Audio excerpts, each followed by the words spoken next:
You know, we were singing that song, Go Tell It on the Mountain. And that makes me think about some of this stuff in this box. And when you see this stuff in this box, you'll see that I don't think very straight or clearly. Here's the first thing I found. I could have bought bigger ones, but that would have been a lot of work. Anyway, you know, there were these two guys that were lifting weights, much heavier than these two. And, you know, they would get together in this one guy's basement and work out. And it was just this time of year, and one of them asked the other ones, well, have you made any New Year's resolutions? And he said, New Year's resolutions, those are too heavy. And his friend said, what do you mean they're too heavy? And he says, well, I just don't ever really keep them, so I've just decided not to lift that weight. And you know, sometimes we feel that way about New Year's resolutions, and especially I want to talk about an area of our life that as the new year comes that often we may think about, but often towards the end of the year we're feeling like we blew it. And that is sharing the love that we have for the Lord with other people. Having opportunities to serve in His name, to love in His name, to care for others, and when the opportunity arises, to speak out the truth of who the true God is, the Father, Son, and the Holy Spirit.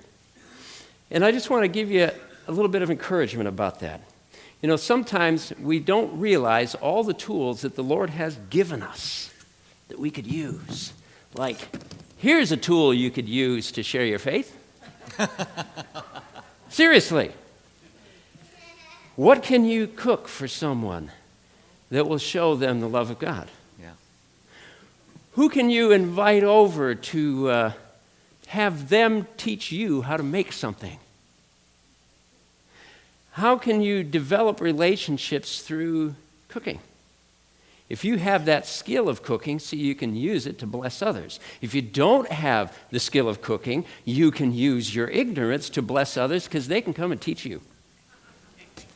Or maybe you got a whole box full of stuff like this. You're the handyman type. You're the one who likes to fix stuff.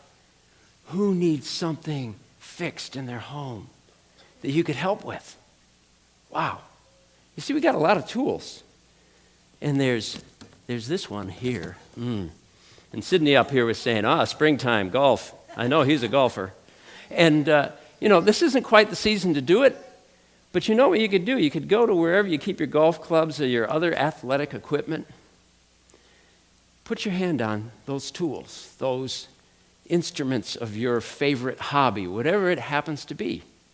And pray, Lord, how can I use these things that I love to serve someone that I love in your name, to spend time with them, so that in the spending of time, there will be opportunities to speak about the Lord. And there's one other funky thing in here, and that is the good old iPad. Think about it, especially if you know young people. You know, they know how to handle these things lots better than those of us that are older. But there are all kinds of things on the net that aren't good, but there are many good things on the net.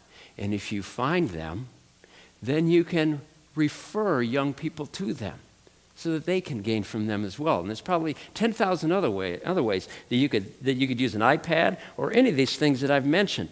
Now, you might be feeling like, well, Phil, you said you were going to help us, but really it just seems like you've added a whole bunch of weights. Whole bunch of extra stuff that I got to do. But that's not how I intended.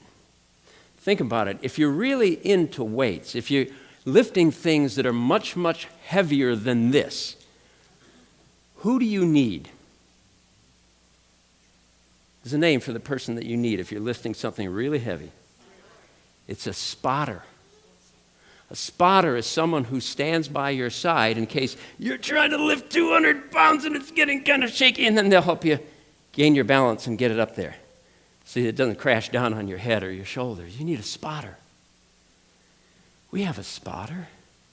It's the Lord. Because you see, everything that I've been describing us possibly doing is not something we do alone. It's something we do with the Lord. If we have Him, we really have everything that we need in order to share our faith in this coming year and any day. He's our spotter. He's our teacher. He's the one who will lift whatever weights that there are to lift. He's the one that will show us how to use every tool that we have in our life to be used as a means of reaching out with the good news of Jesus and to go tell it on the mountain where you live. Thank you.